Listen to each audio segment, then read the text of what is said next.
Este puede ser uno de los libros más difíciles que hayas leído jamás. Satanás no quiere que lo leas. Padre Celestial, te pido que escudes y protejas al que lea este libro y le des un claro entendimiento de lo que has querido que digamos. Te lo pido y agradezco en el nombre de Jesucristo nuestro Señor. Amén. El propósito de este libro es mostrar las muchas maneras en que Satanás y sus demonios están activos en el mundo de hoy, y cómo usted puede luchar eficazmente contra ellos, y cómo puede librarse de los lazos de Satanás. Satanás hará cualquier cosa para impedir que usted lea esto. Le afligirá con avasallador insomnio, confusión, interrupciones constantes y muchas otras cosas. El miedo es una de las principales armas de Satanás. Él se valdrá del miedo para no dejarle leer este libro. Rechace el miedo directa y audiblemente en el nombre de Jesucristo para vencerlo. Ore y pida protección si va a leer y tratar de entender lo que este libro contiene. Mi más profundo agradecimiento primero al Señor y después a Elaine. No hubiera sido posible escribir este libro sin la información que me dio ella, y la fortaleza, dirección y aliento que me impartió el Señor. Los nombres han sido cambiados para proteger a las personas mencionadas aquí. Oramos fervientemente que el Señor Jesucristo le bendiga ricamente con salvación y comprensión de las páginas que leerá. El Espíritu del Señor está sobre mí. Su unción reposa sobre mí para proclamar con poder las buenas nuevas a los pobres. Me ha enviado, no por voluntad de hombres, sino por su mandato divino, para sanar a los que llevan el corazón destrozado, para anunciar con voz de trueno que los cautivos serán libres, que los ciegos abrirán sus ojos y que los oprimidos encontrarán su liberación. Aparece Rebeca. Desde el primer momento que entró al edificio por aquella puerta, sintió que aquel lugar tenía un algo diferente. Era como una oscuridad flotante, o algo que no podía definir pero que estaba allí. Sabía que era algo que no había experimentado antes. Rebeca es doctora. Llegaba al Memorial Hospital para comenzar su entrenamiento en medicina interna. Había terminado en la escuela de medicina el mes anterior y por primera vez en sus 30 años de vida había salido de su casa. No podía imaginarse que las tragedias que presenciaría en aquel hospital la cambiarían a ella y el curso de su vida. Aquella oscuridad que percibía su espíritu parecía acecharla, esperarla. En cualquier momento atacaría y lanzaría a Rebeca a una serie de acontecimientos que probarían hasta lo sumo su consagración a su Señor y Salvador, Jesucristo. La primera prueba llegó pronto. Llevaba ya unos 2 meses en el hospital, cuando una noche como a las 2, a.m. en que trabajaba en el salón de emergencias, llevaron a un hombre de unos 30 años de edad. Rebeca se estremeció de horror al ver aquel cuerpo magullado y mutilado. A pesar de que tenía 6 años de experiencia como enfermera de primera, en salones de emergencia en grandes hospitales del centro de la ciudad, nunca había visto nada igual. Mientras trabajaba desesperadamente, junto con el personal de emergencia para salvar la vida del paciente, su mente volaba. ¿Cómo era posible? ¿Quién había sido capaz de hacer algo semejante? A todas luces se veía que había sido torturado. Tenía el cuerpo parcialmente despellejado, múltiples quemaduras, puñaladas, azotes y lo peor de todo, punzadas de clavos que le atravesaban la palma de las manos. Estaba inconsciente y en una profunda conmoción. Después de que el paciente hubo recibido los primeros cuidados médicos, se estabilizó por lo que lo transfirieron a la unidad de cuidado intensivo. Rebeca miró a los policías que lo habían traído. No tenían mucho que contar excepto que se trataba de un caso de secuestro. Al hallar el cuerpo pensaron que estaba muerto. No quisieron decir más sobre el caso y se marcharon rápidamente, refunfuñando algo sobre el informe que tendrían que presentar. Los demás de emergencia continuaron en sus labores como si nada hubiera sucedido. A nadie le parecía sorprender ni molestar la condición del paciente. De nuevo Rebeca sintió la avasalladora sensación de oscuridad que ya había percibido antes. Se sentía muy intrigada y preocupada, pero no tardó en dejarse llevar de nuevo por la presión del trabajo. Nada de lo que había vivido hasta ese momento podía haberle sugerido siquiera la conmoción que le produciría el testimonio de aquel hombre, que no era otra cosa que un joven pastor. Tampoco sabía que el siguiente golpe lo recibiría uno de los pacientes a quien ella más apreciaba. Pero antes de seguir, veamos cómo el Señor había preparado a Rebeca para todo lo que tendría que enfrentar. Había tenido el gran privilegio y bendición de nacer en el hogar de unos fieles cristianos que oraban a diario por ella. Había aceptado a Jesús como Salvador a muy temprana edad, pero no sabía nada de lo que era caminar con Él. Se había criado en un estricto y estrecho grupo religioso que no le había permitido entablar amistad ni interactuar con personas de fuera del mismo. Pero extrañamente, siempre se había sentido rechazada por el grupo, hasta el punto que nunca se sintió parte de él. Había sufrido burlas y escarnio en la escuela y dentro del grupo religioso. Había crecido con una profunda sensación de soledad. Además había sido enfermiza, y la niñez la había pasado entre la casa y el hospital. Luego, al crecer, se descubrió que tenía una enfermedad neuromuscular incurable y progresiva. Sus amantes padres le habían proporcionado estabilidad en la vida y sus oraciones la rodeaban y protegían, obviamente evitando que entrara en ese mundo de lo oculto que atrapa a tantos jóvenes con antecedentes similares. Durante el primer año en la escuela de medicina por fin llegó a entregarle al Señor todos los aspectos de su vida y situó a Jesús no solo como su Salvador, sino como el amo de su vida. Los 4 años en la universidad fueron duros no solo por la enfermedad neuromuscular, sino también por la falta de dinero. Durante aquel tiempo Rebeca aprendió a confiar en el Señor, a caminar con Él día a día, a escucharle en lo profundo del alma, a seguir sus directrices, a recibir su sustento cotidiano. Antes de estudiar para médico había sido enfermera registrada durante 7 años, pero como resultado de la poderosa obra de Dios en su vida y de una cadena de milagros, había dejado la enfermería para volver a la escuela y estudiar para médico. Cuando entró en el Memorial Hospital no sabía absolutamente nada de satanismo ni sabía de la existencia de Elaine, una poderosa bruja que vivía cerca de allí. Jamás pensó que su caminar con Cristo en aquel hospital iba a causar tanta conmoción en el mundo espiritual que las fuerzas de las tinieblas llegarían a encolerizarse, de tal manera que buscarían su muerte. En efecto, se vio envuelta en una lucha titánica cuando Elaine, una de las principales brujas de Estados Unidos, a la cabeza de otras brujas armadas de todo el poder y las habilidades de la brujería, trataron de matarla. El año de internado es el primer año de entrenamiento que recibe un médico que acaba de graduarse. Es con mucho el año de más intenso trabajo y el más aterrador. Para Rebeca en el Memorial no fue diferente que para los demás, excepto que estaba constantemente consciente de que había algo extraño pero indefinible en cuanto a aquel hospital. Nadie parecía notarlo, ni siquiera sus colegas cristianos. Desde el principio halló una asfixiante atmósfera de odio, murmuración y lucha en el departamento y, sin duda, en todo el hospital. Era un ambiente de extrema frialdad.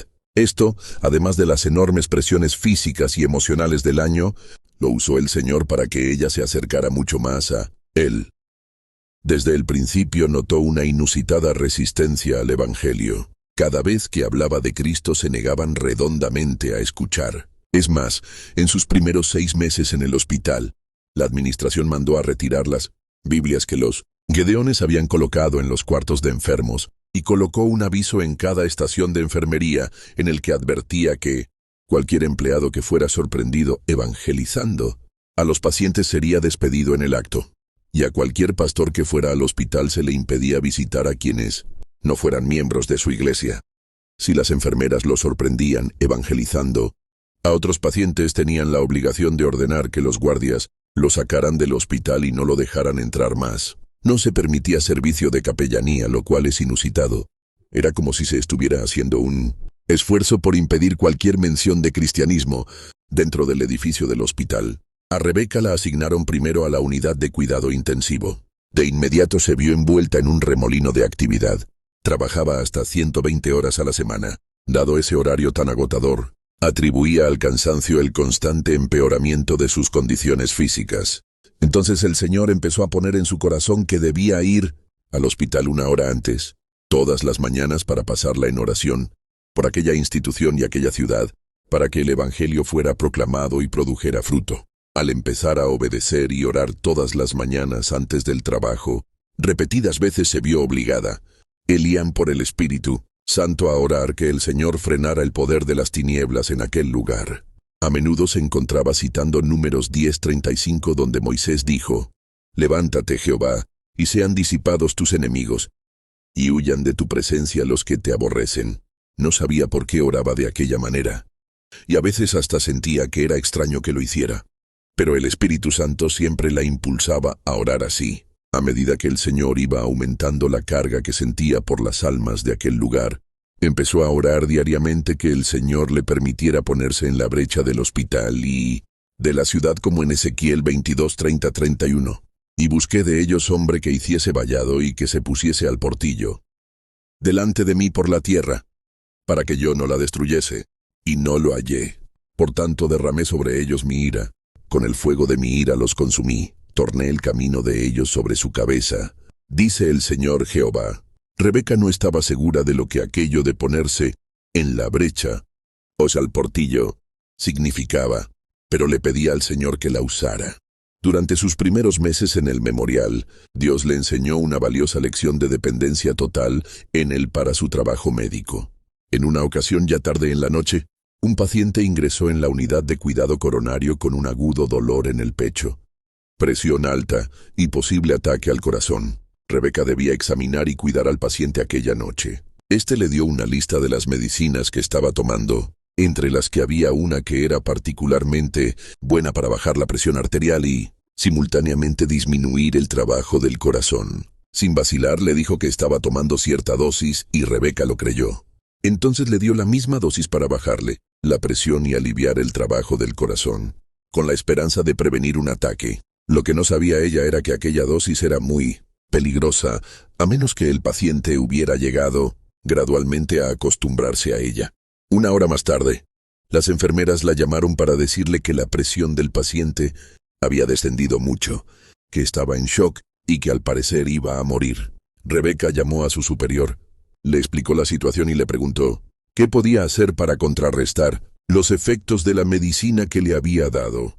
Su jefe, con toda frialdad, le dijo que había cometido un error estúpido y que no había nada que pudiera hacerse, excepto esperar a ver si el paciente vivía o moría. No había medicina que contrarrestara el efecto de la que le había dado. Y añadió que él mismo había cometido un error, semejante como interno, y que el paciente había sufrido serios daños en el corazón como resultado del shock y que casi había muerto. Muchos pensamientos se arremolinaban locamente en la cabeza de Rebeca, mientras caminaba a solas por los oscuros pasillos de la unidad de cuidado coronario, UCC, para ir a ver al paciente. Sentía remordimientos, temor y autorreproche. Un sudor frío le recorría la espalda al pensar que con toda probabilidad había matado a una persona. De pronto el Espíritu Santo le mostró el error de los pensamientos que la atormentaban. Había estado pensando, Dios hizo un universo de orden en el que las causas y los efectos se suceden en forma ordenada. Por culpa de aquel estúpido error, aquel hombre probablemente morirá. Como la medicina era absolutamente irreversible, el efecto se produciría, por lo que no había necesidad ni siquiera de orar o esperar que Dios interrumpiera el orden universal por aquella estupidez. Con suavidad el Espíritu Santo inundó todo su ser con el conocimiento cierto de que ella era diferente. Ella era hija del rey. Por tanto, tenía un privilegio especial que los demás médicos no tenían. Tenía derecho a pedirle a Dios el Padre, en el nombre de Jesús, que corrigiera su error. Esa era una de las muchas cosas por las que Jesús había muerto en la cruz. Abruptamente dio media vuelta y corrió a la capilla, y se echó sobre sus rodillas delante del Señor. Le pidió fervientemente que corrigiera su error, ya que era una hija del rey, afianzada en Hebreos 4:16. Lleguémonos pues confiadamente al trono de la gracia para alcanzar misericordia y hallar gracia para el oportuno socorro. Se levantó y regresó a la UCC. Al llegar encontró que la presión del paciente había vuelto a la normalidad y no tenía dolor. Un nuevo electrocardiograma reveló que el corazón estaba trabajando perfectamente bien. Lo dieron de alta 2 días después sin ningún daño en el corazón. Aprendió también a seguir mejor la dirección del Señor a toda hora. Muchas veces él le hablaba a su espíritu en voz suave y le señalaba errores antes de cometerlos, o le recordaba algo que había olvidado o pasado por alto, o algo que había leído o aprendido en el pasado. Aprendió a ayunar y a orar que el Señor le revelara el diagnóstico en casos difíciles. Aprendió a depender del Señor para tener destreza en las manos, y a nunca hacerle nada a un paciente sin primero orar que Jesucristo, el gran médico, pusiera sus manos en las de ella y le impartiera su destreza. En todos los años hasta ahora, el Señor se ha mantenido fiel a ella, y nunca ha tenido una complicación. Sería por culpa de algo que hubiera hecho mal, como a los 6 meses de su internado, tras apenas haber sido asignada de nuevo a la Unidad de Cuidado Intensivo, UCN. El joven pastor que había visto en emergencia finalmente se recobró lo suficiente para poder hablar. Rebeca había estado bien al tanto de su estado y constantemente había orado por él.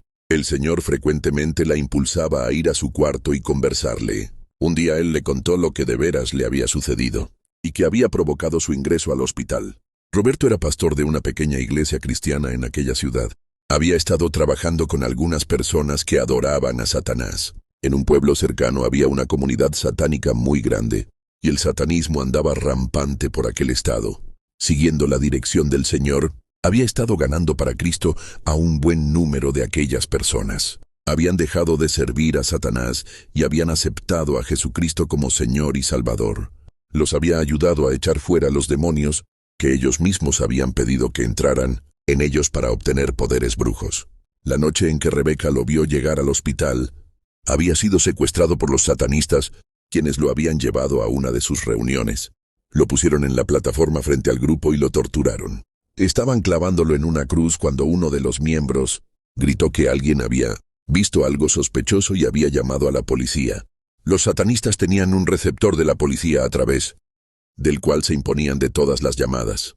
Roberto desmayó cuando lo estaban crucificando y no supo más hasta que despertó en el hospital. Rebeca estaba sorprendida, pues nunca había oído de algo igual. Explicaba aquello la oscuridad espiritual que podía percibir en el hospital.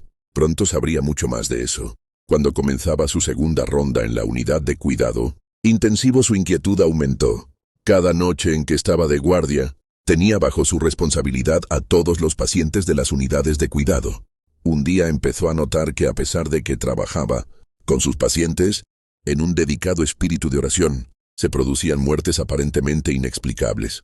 En la enfermedad, tanto como en la muerte de algún paciente, normalmente hay una ordenada y verificable secuencia de acontecimientos. Por ejemplo, si alguien cae en shock, baja presión arterial, por alguna hemorragia, una vez que se detiene la hemorragia por cirugía u otro medio y la sangre que ha perdido le es repuesta con transfusiones, la presión arterial no tiene por qué bajar de repente, a menos que vuelva a producirse una hemorragia u otra complicación con una infección fuerte. Sin embargo, muchos de los pacientes de Rebeca llegaban a un estado estable y de pronto, sin ninguna razón aparente, se agravaban. El corazón les dejaba de latir, dejaban de respirar o la presión les bajaba a 0. Muchos morían a pesar de que se tornaban todas las medidas para salvarlos. Rebeca estudiaba las autopsias de esos pacientes y se sorprendía todavía más cuando descubría que la muerte había sido producida por el problema con que originalmente habían ingresado en el hospital. Otra cosa que le preocupaba era la frecuencia y la manera en que se producía lo que los médicos llaman psicosis de UCI aguda, cuando un paciente pasa por la tensión de soportar una seria enfermedad.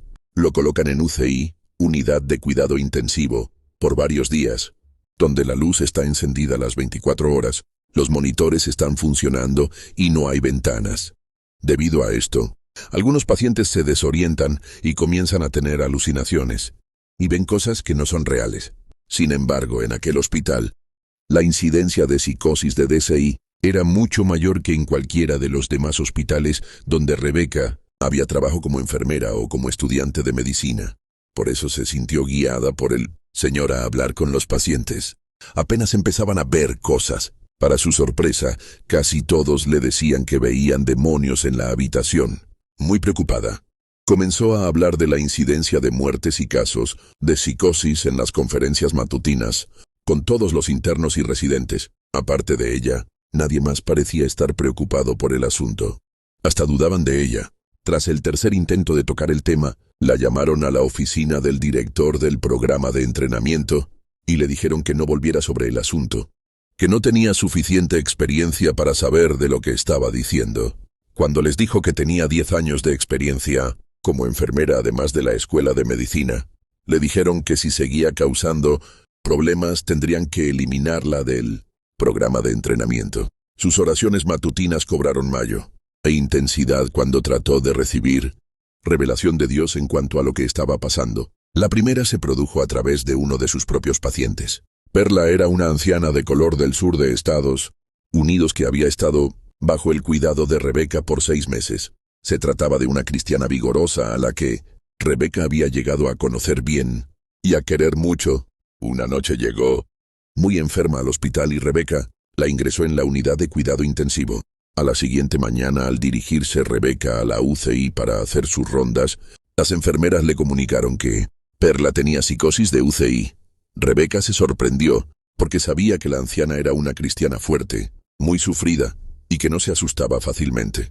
Al llegar al cuarto la encontró llorando.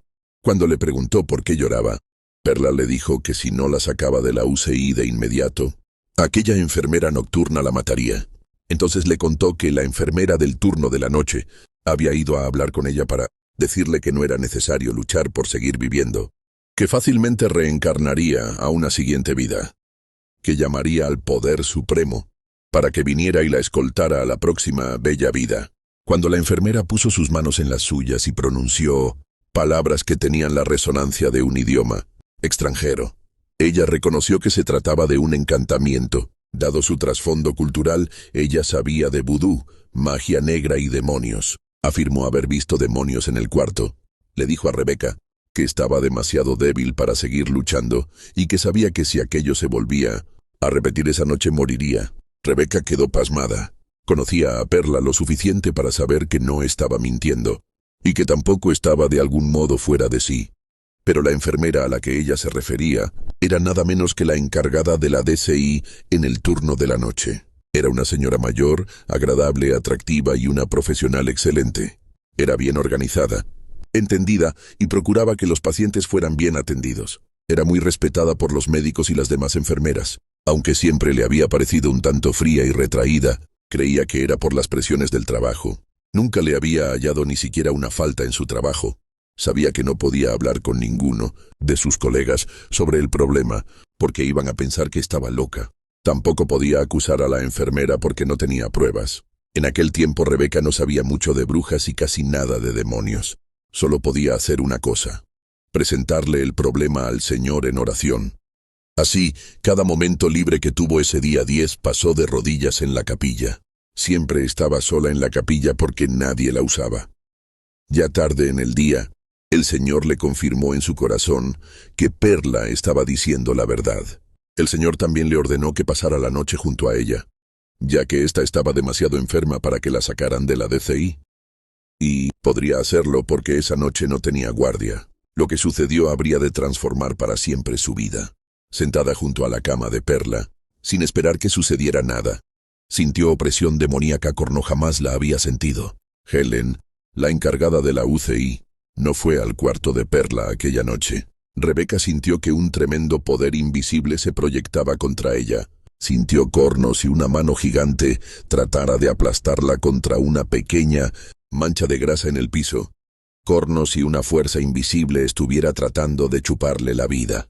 Trató de razonar científicamente lo que sentía, de convencerse de que solo era su imaginación, pero no le valió de nada. Sintió que el cuerpo se le estaba debilitando, tanto que apenas podía permanecer sentada. Perla 10 sintió también. Se tornaron de la mano, y Rebeca oró en voz baja que el Señor las protegiera con el escudo de la preciosa sangre de Jesús.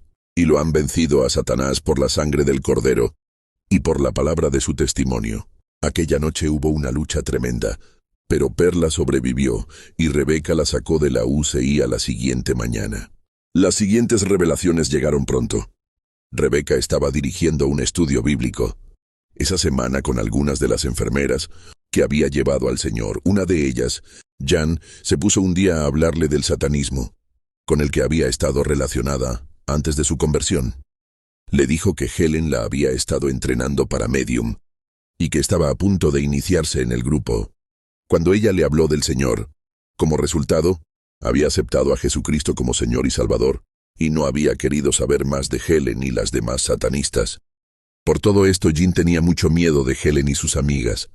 Dijo que se había enterado de que Helen consideraba una tarea especial cuidar de los enfermos más graves de la UCI. Mientras lo hacía, conversaba con ellos y les decía que no había necesidad de que lucharan por seguir viviendo, ya que pronto reencarnarían a la siguiente vida y no tendrían más sufrimientos.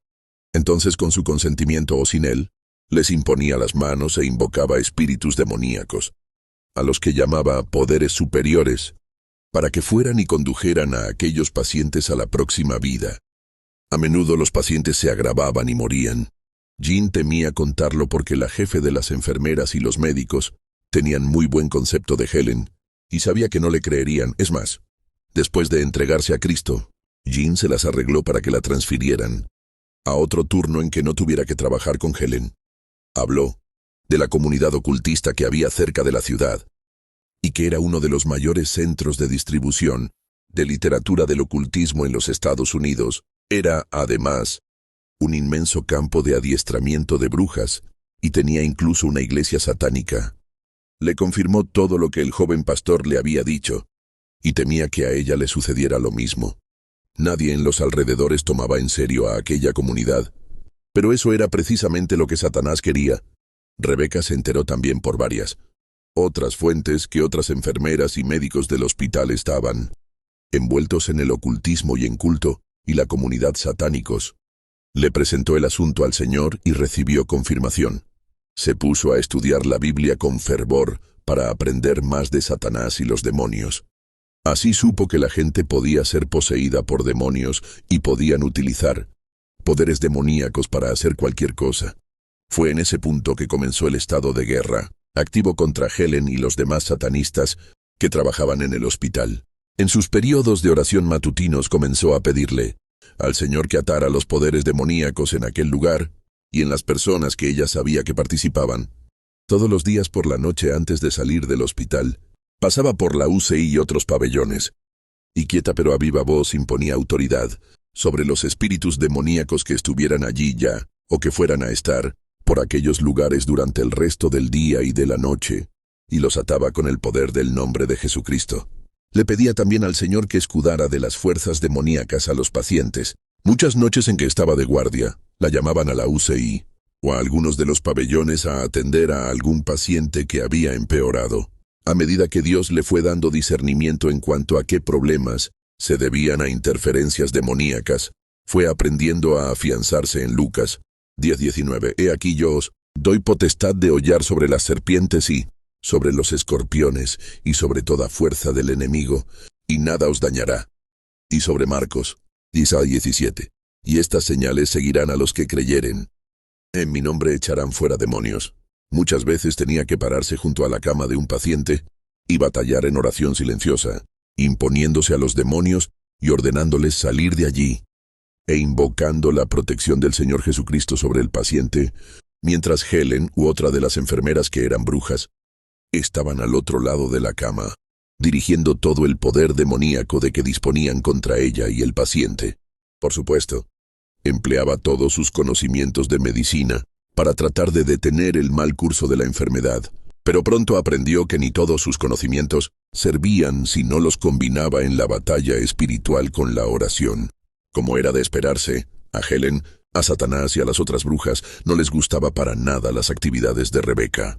La batalla arreció. Rebeca trató de poner al tanto de lo que sucedía a un par de compañeros de trabajo que eran cristianos, pero no le creyeron. Le dijeron que estaba enferma y agotada y que se estaba imaginando cosas. A medida que la batalla arreciaba, su enfermedad neuromuscular empeoró. Se puso entonces bajo el cuidado de uno de los mejores médicos del hospital. Pero a pesar de sus oraciones y el esfuerzo del médico, se dio cuenta que se estaba muriendo.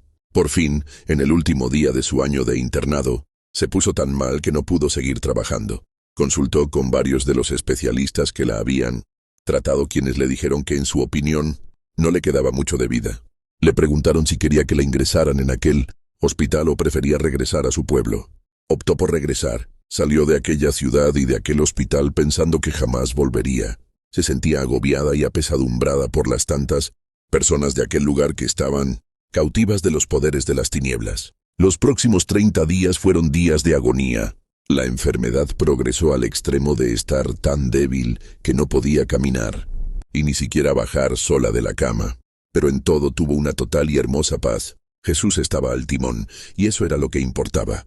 En sus noches de desvelo a causa del intenso dolor disfrutaba la dulce comunión con el Señor y fervientemente esperaba que pronto Él se la llevaría. Un día, hacia el final de aquel largo mes, el pastor de su iglesia, el pastor Pat, la fue a visitar.